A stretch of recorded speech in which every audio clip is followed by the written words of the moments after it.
Bismillahirrahmanirrahim. Assalamualaikum warahmatullahi wabarakatuh. Waalaikumsalam warahmatullahi wabarakatuh. Waalaikumsalam warahmatullahi Alhamdulillahilladzi Waalaikumsalam arsala warahmatullahi rasulahu bil huda wabarakatuh. wa dinil haq liyudhhirahu 'ala dini kullih wa kafa billahi syahida. Asyhadu an la ilaha illallah wa asyhadu anna Muhammadan abduhu wa rasuluh. Allahumma shalli wa sallim wa barik ala nabiyyina Muhammadin wa ala alihi washabihi ajmain, amma ba'du.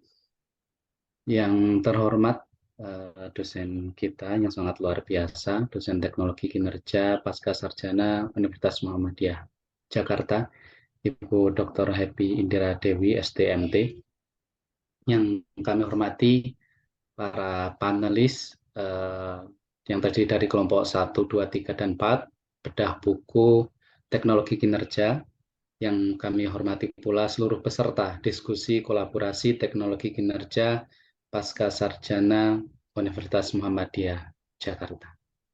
Mengawali serangkaian acara diskusi kolaborasi, marilah kita awali bersama dengan mengharap ridha Allah semata.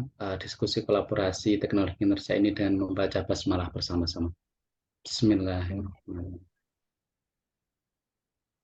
Para peserta yang kami hormati, Ibu Dr. Happy yang kami hormati pula, izinkan kami sebagai moderator akan menyampaikan beberapa hal terkait dengan kegiatan diskusi kolaborasi teknologi kinerja pada sore hari ini. Pemaparan pertama akan disampaikan oleh tim panelis 1. Nanti kami mohon tim panelis 1 untuk dapat raise hand dan memulai diskusi kolaborasi untuk pembahasan pertama. Bagi para peserta yang lain, kami harapkan untuk tetap tenang dan mengikuti, karena nanti di akhir sesi akan ada tanya jawab seperti itu. Mungkin bisa raise hand terlebih dahulu. Baiklah para peserta, untuk kelompok 1 terdiri dari beberapa anggota. Panelis 1 ada Bapak Dharma Saputra, Bapak Panut, Ibu Rahma Aulia Az-Zahra. Kepada tim panelis 1 kami silakan.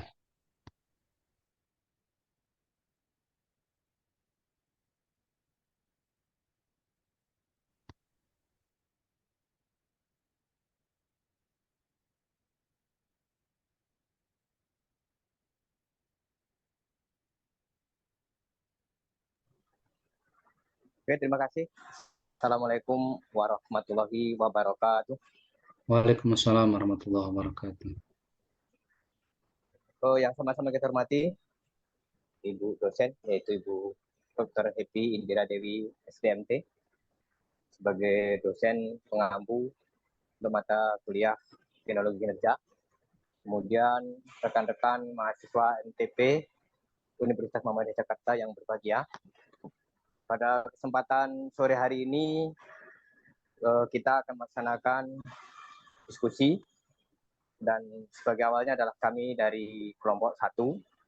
Kelompok 1 ini kami terdiri dari 5 orang sebenarnya, yaitu pertama saya sendiri, Panut A dengan NIM 2208090029, kemudian ada Pak Dharma Saputra, kemudian ada Ibu Risma Juwita, ada Bu Siti Daisah, dan ada Ibu Rahma Aulia.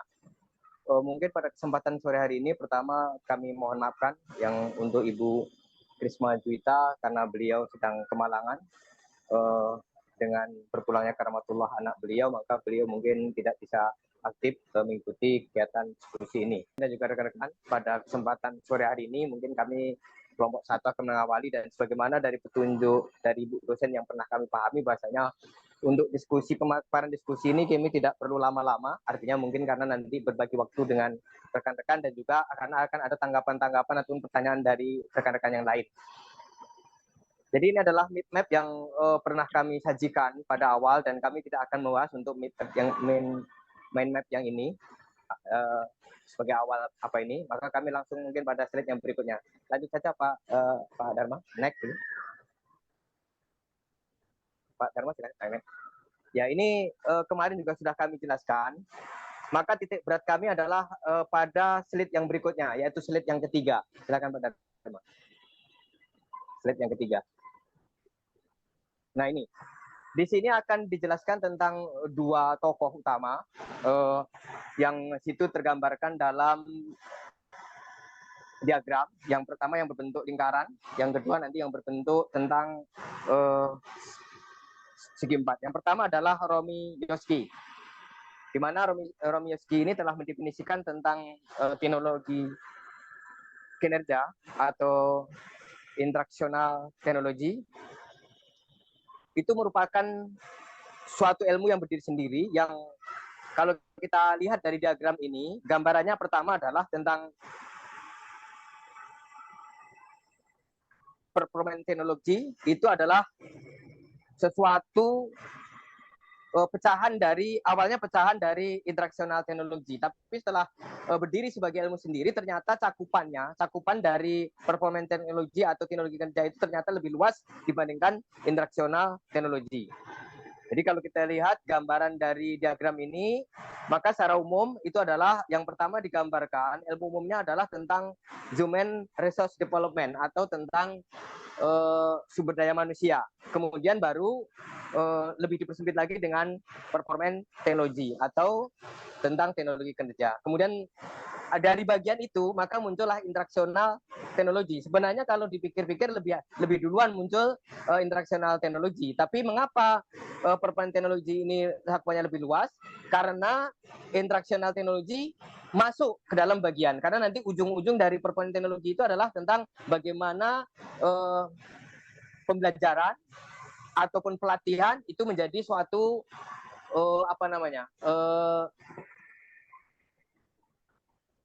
intervensi. Nah, jadi intervensi. Jadi untuk pembelajaran itu atau pelatihan itu melakukan intervensi di dalam performance teknologi. Kemudian sebagai ilmu yang paling kecilnya adalah tentang behavior science atau tentang ilmu pendekatan. Nah, ini nanti akan sebenarnya pembahasan ini besok akan lebih paham atau lebih jelaskan pada kelompok 3 dan kelompok 4. Kami adalah kelompok yang mengawali atau sebagai pembuka. Itu yang pertama. Kemudian yang kedua itu oleh tokoh yang menggambarkan tentang bagaimana human performance teknologi, kemudian juga tentang instruksional teknologi dan juga interaksional dan performance teknologi itu merupakan satu bagian, dan ini mendapatkan kesimpulan yang sangat jelas gitu. Ini oleh Ciung. Nah, ini di dalam bagian yang kotak yang ini, yang samping dari yang jadi setelah lingkaran, kemudian ada kotak yang ada tengahnya, kemudian ada kotak akhir tentang kesimpulannya. Di sini dapat kita sampaikan atau kita katakan bahwasanya dia adalah menggunakan mengutarakan secara gamblang tentang keterkaitan TP atau teknologi pendidikan dengan teknologi kinerja melalui kajian desain dan menggabungkan pembelajaran serta pola berpikir sistem dan sistemik. Jadi intinya dalam teknologi kinerja itu yang akan diarahkan adalah tentang bagaimana tentang pelatihan. Namun tidak serta-merta pelatihan itu adalah sebagai satu-satunya jawaban atau satu-satunya yang akan menjadi solusi setiap permasalahan, baik itu dalam organisasi ataupun dalam kelembagaan. Nah, kalau kita merunut kepada hal tersebut, maka kalau sifatnya pelatihan, maka akan dapat dilakukan secara formal. Tapi ternyata di dalam hal-hal untuk meningkatkan kinerja itu tidak semuanya mesti harus diadakan pelatihannya melalui formal, atau pengalaman-pengalamannya tidak mesti harus secara formal. Bahkan ada pengalaman yang terjadi secara tidak sengaja. Nah, sebagai contohnya, ketika seseorang yang sedang pergi belanja, kemudian belanja kepada pisang goreng ataupun nasi goreng di pinggir jalan, mungkin dia akan mendapatkan ilmu ketika dia berbelanja tersebut. Contoh, ketika seseorang berbelanja nasi goreng di pinggir jalan, kemudian tukang nasi goreng tersebut membersihkan wajannya dengan mempergunakan air yang mendidih, kemudian sambil digoreng atau digosok dengan seroknya atau gorengnya. Ternyata setelah demikian bekas-bekas nasi goreng itu langsung bersih. Nah ini ketika pembeli tadi melihat hal yang demikian, kemudian dia praktekkan, maka sebenarnya dia telah mendapatkan ilmu pengetahuan tanpa sengaja atau tanpa melalui pengetahuan formal ataupun sistem yang formal. Jadi secara tidak sengaja saja dia bisa mendapatkan pengalaman ataupun ilmu. Begitu juga dengan kondisi-kondisi yang lain. Jadi intinya itu. Pertama tentang pelatihan itu adalah bagaimana untuk meningkatkan kinerja manusia, tapi itu tidak mesti harus secara formal. Tapi bisa saja mungkin pelatihan ataupun pengalaman ilmu itu bisa diperoleh dengan ketidaksengajaan. Saya rasa itu mungkin yang perlu saya jelaskan pada kesempatan sore hari ini. Nanti kalau ada hal-hal yang lebih penting mungkin akan lebih membuka wawasan kita ketika kita berdiskusi. Selanjutnya mungkin kepada rekan yang lain kami persilahkan. Untuk saya sebagai mengawali itu saja. Jadi intinya kami ingin mengetengahkan dua tokoh, yaitu pertama tentang Romyevsky, kemudian yang kedua tentang Chiu, di mana keduanya telah menjelaskan tentang bagaimana kedudukan dari ilmu teknologi kinerja atau performance teknologi. Dan intinya untuk hasil akhir daripada ilmu itu tentang bagaimana pelatihan sebagai intervensi. Tapi perlu kita ingat bahwasanya pelatihan itu bukan satu-satunya solusi atau bukan satu-satunya cara untuk meningkatkan kinerja manusia, baik itu dalam kelembagaan ataupun di dalam perusahaan ataupun organisasi. Tapi bisa saja pengalaman ataupun keterampilan itu diperoleh dengan pengalaman tanpa disengaja. Mungkin demikian. Terima kasih atas segala perhatiannya. Kami persilahkan atau dilanjutkan kepada rekan yang lain. Akan yang presenter selanjutnya karena waktunya terus berjalan. Terima kasih kepada Pak Arifin dan sebagai moderator. Terima kasih juga kepada Ibu dosen dan teman-teman sekalian untuk melanjuti dari kelompok 1 yang telah sudah dipaparkan oleh Pak Panut tadi. Nah, di sini mungkin saya akan sedikit menyampaikan sekilas tentang lanjutan dari kelompok 1, yaitu tentang prinsip dasar human competence. Di sini diambil dari Thomas Gilbert, yaitu di mana Thomas Gilbert ini juga terkenal sebagai bapak teknologi kinerja. Ya, di sini ada 3 poin yang penting perlu disampaikan, di mana Gilbert ini menyebutkan tentang teori berbagai sebagai tentang rekayasa kompetensi seseorang, yaitu yang pertama yaitu worthy performance, yaitu di sini maksudnya yaitu kinerja itu sangat berharga, namun untuk kinerja itu sendiri dapat menimbulkan dampak yang positif, yaitu bernilai ekonomis dan positif, memiliki kinerja terbaik. Yang kedua yaitu competence dimaknai sebagai pencapaian ideal atau biasa juga disebut dengan PI, karena nanti ada penggunaan rumus di sini, untuk rumus yang digunakan dalam phrase tentang teori adaptasi yang diambil dari Gilbert ini. Yaitu yang kedua yaitu tentang prestasi kerja, di mana prestasi kerja ini sebagai dampak pencapaian ideal atau kinerja terbaik yang telah diberikan oleh seorang karyawan dalam melaksanakan tugasnya. Dan yang ketiga, poin yang ketiga yaitu behavior, yaitu berarti perilaku, yaitu perilaku di sini yaitu perilaku yang merupakan apapun yang dilakukan oleh seseorang dalam bekerja, berkaitan pekerjaan dan profesi. Misalnya sebagai contoh itu seorang profesionalis, contohnya hotel itu ya, mengangkat telepon, yaitu berdering, berbicara sebagaimana mestinya, menjawab telepon yang ya dari salah satu mungkin pelanggannya atau customernya. Jadi perilaku yang di sini harus memberikan perilaku yang baik, perilaku yang memiliki profesi yang sebagaimana resepsionis, yaitu harus ramah, harus jelas penyampaiannya gitu. Jadi perilaku di sini sangat penting sekali dalam teori yang disampaikan oleh Gilbert ini. Karena memang teman-teman ada yang belum lanjut ya, mungkin sedikit lagi. Kinerja di sini yaitu menyatakan kinerja yang dapat diterima dan ditangkap oleh pencari manusia. Hal ini perlu diperjelas karena kata offer berbeda arti dengan kata observable, yaitu dapat diamati dan menscribe terstruktur. Dalam bahasa Inggris itu di mana fungsi fisiologis panca indera manusia seperti mata, hidung, lidah, dan kulit atau kelima panca indera itu didiskusikan sekaligus dan dapat dianggap pengaruh terhadap keberhasilan proses belajar. Terutama di sini ada juga pendapat tentang Park and Meyer, yaitu di edisi keempat 2016, yaitu mengumpamakan penggunaan multimedia dalam belajar yang dapat menyentuh dua panca indera, yaitu mata dan telinga, yaitu mampu meningkatkan aspek kognitif. Sudah tentu jika kelima indera ini juga dapat menghasilkan, pasti banyak menghasilkan lebih banyak lagi dari kedua panca indera tersebut. Ada poin yang selanjutnya,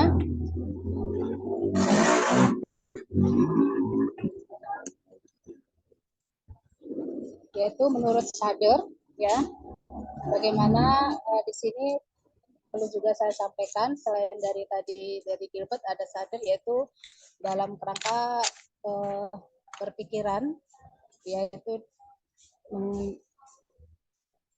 dari 3 ranah belajar, yaitu Bloom itu memiliki pengetahuan, penelogs atau kognitif, dan satu lagi adalah skill, yaitu skill di sini yaitu keahlian motorik, yaitu disamakan dengan psikomotor. Untuk dapat pencapaian terkait dari 3 unsur di sini, yaitu upaya pengembangan kinerja baik itu karyawan ataupun hal yang peserta didik mungkin ya dapat mendorong agar jenjang bisa lebih meningkat lagi, khususnya tentang jabatan, yaitu kita harus diminta untuk terus menambah ilmu dan terus belajar. Jadi kompetensi yang dikembangkan sebuah organisasi belajar ini harus bisa mencapai kompetensi fungsional atau function, yaitu job, kompetensi pekerjaan, dan yang penting juga leadership. Ini adalah model kompetensi Shadder, yaitu 2016, yaitu kompetensi fungsional, ada kompetensi pekerjaan, ada kompetensi kepemimpinan. Mungkin itu aja Pak tinggal Arifin 1 menit. yang bisa saya sampaikan. Mungkin nanti contoh-contohnya bisa kita diskusikan bersama di dalam kegiatan ini. Terima kasih Pak Arifin.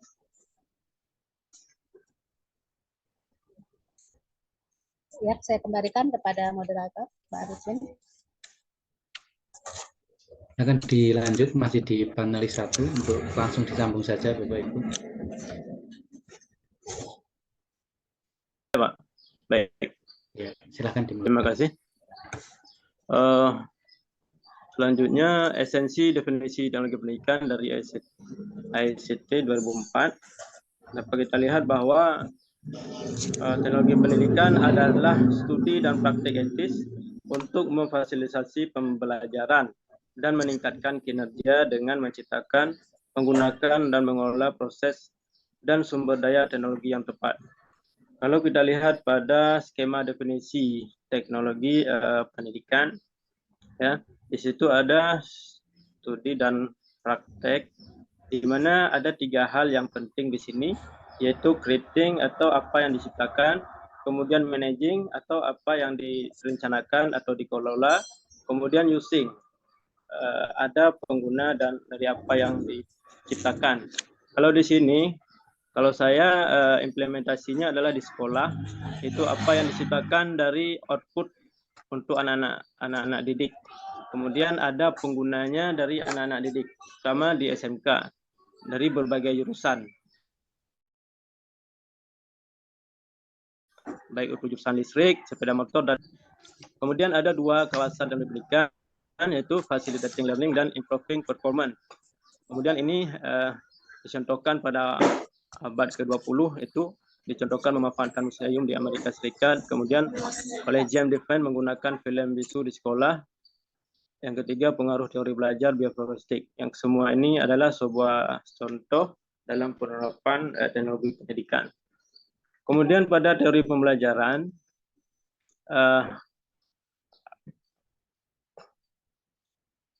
ada facilitating learning. Pada teori pembelajaran, yaitu bantuan orang, lingkungan, situasi, dan kondisi yang disesuaikan dengan kebutuhan belajar. Sehingga pada kondisi seperti itu, kalau di sekolah itu ada perlu analisis kebutuhan kinerja peserta didik. Nanti kita perlihatkan contohnya.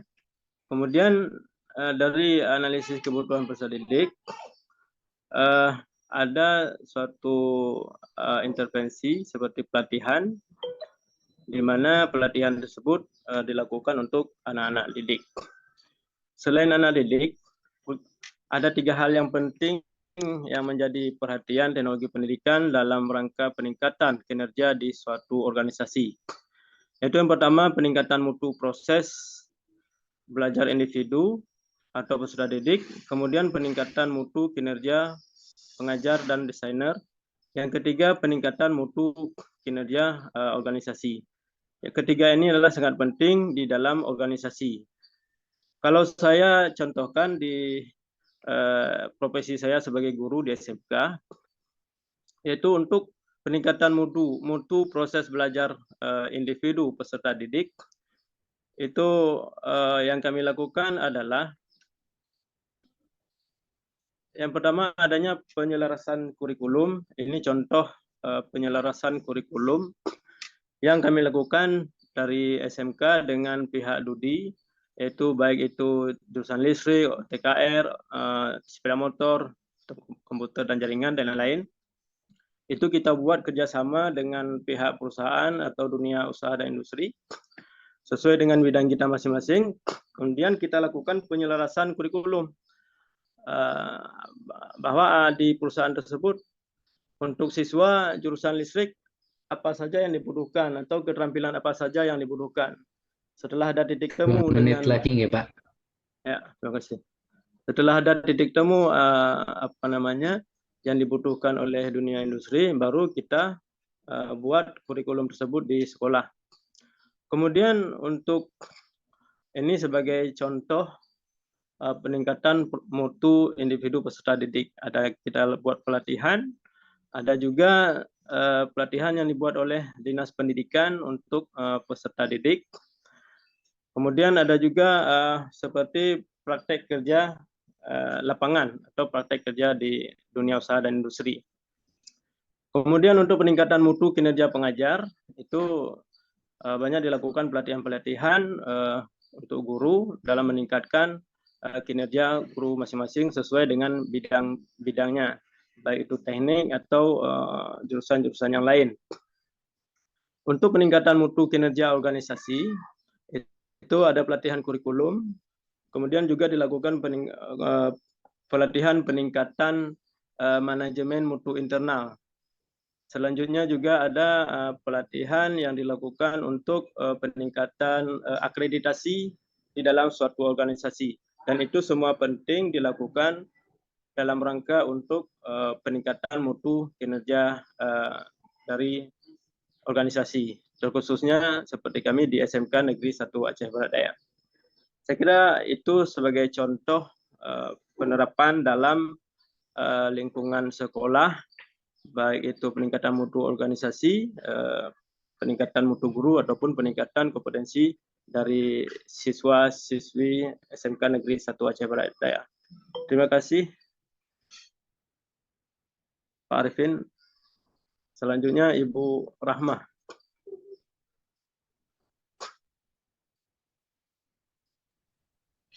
Oke, terima kasih Pak Arifin dan Pak Dharma. Saya akan lanjutkan, yaitu model TK Strategic Impact.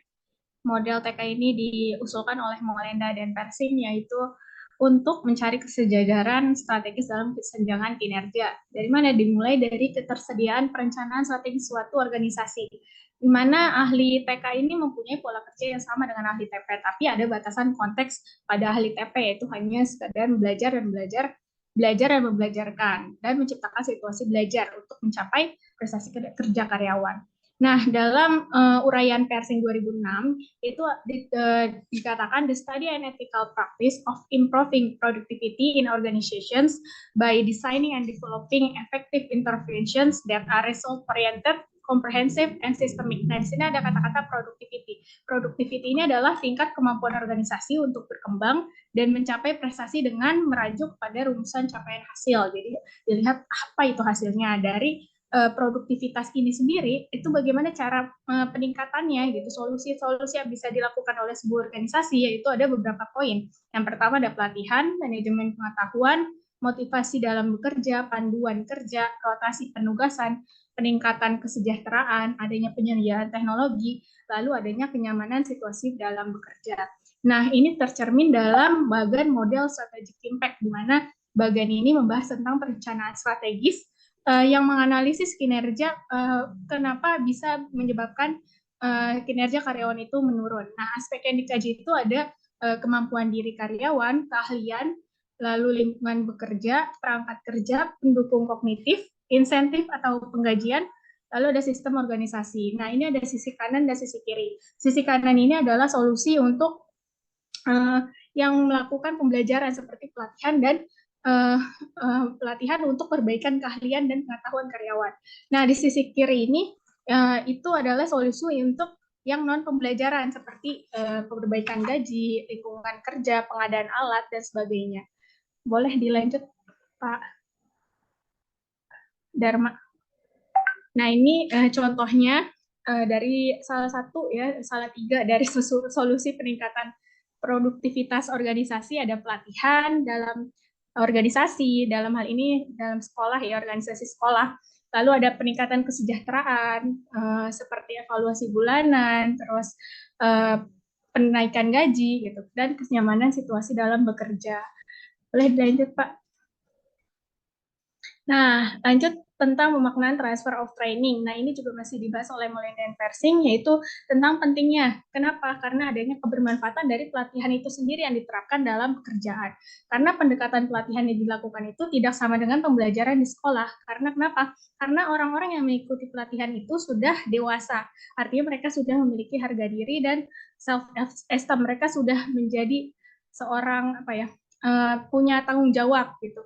Jadi pendekatan belajar itu tidak bisa disamakan dengan anak usia sekolah. Nah, pendekatan belajar yang dilakukan yaitu berorientasi langsung kepada penerapan pekerjaannya gitu. Nah, hal ini dimodelkan dalam Baldwin and Ford itu dalam model transfer of training. Jadi ada beberapa input training. Jadi ada 3, ada karakteristik, desain, dan lingkungan kerja.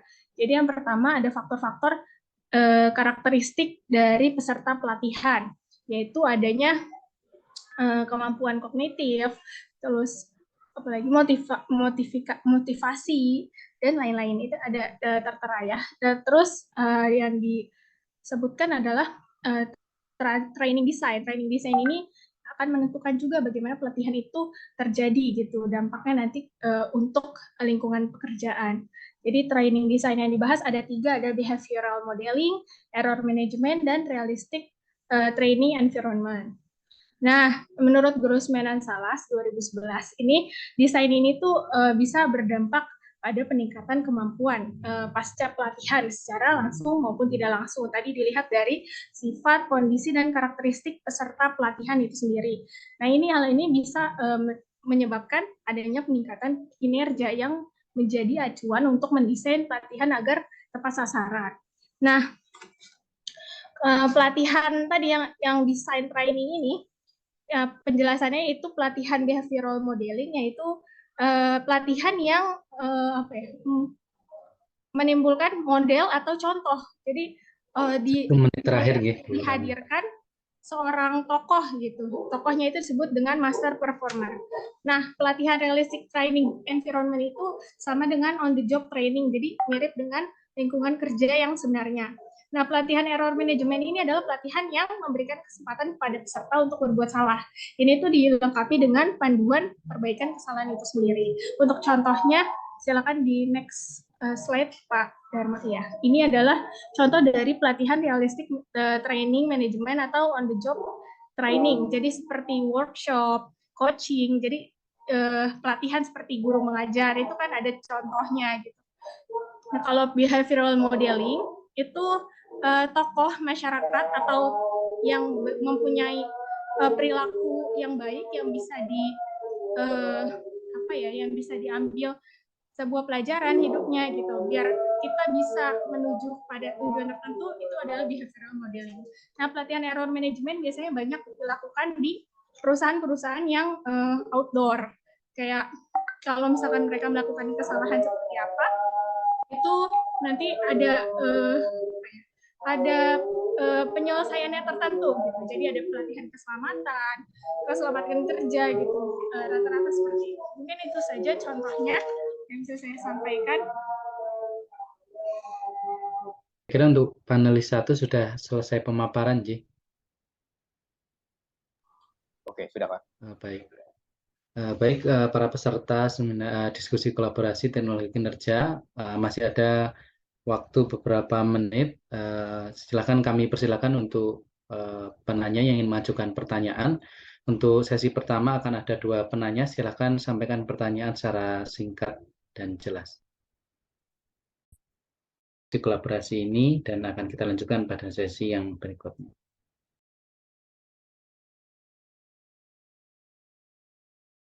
Baik, para peserta yang kami hormati, demikianlah penampil dari panelis 1 diskusi kolaborasi teknologi kinerja Pasca Sarjana Universitas Muhammadiyah Jakarta.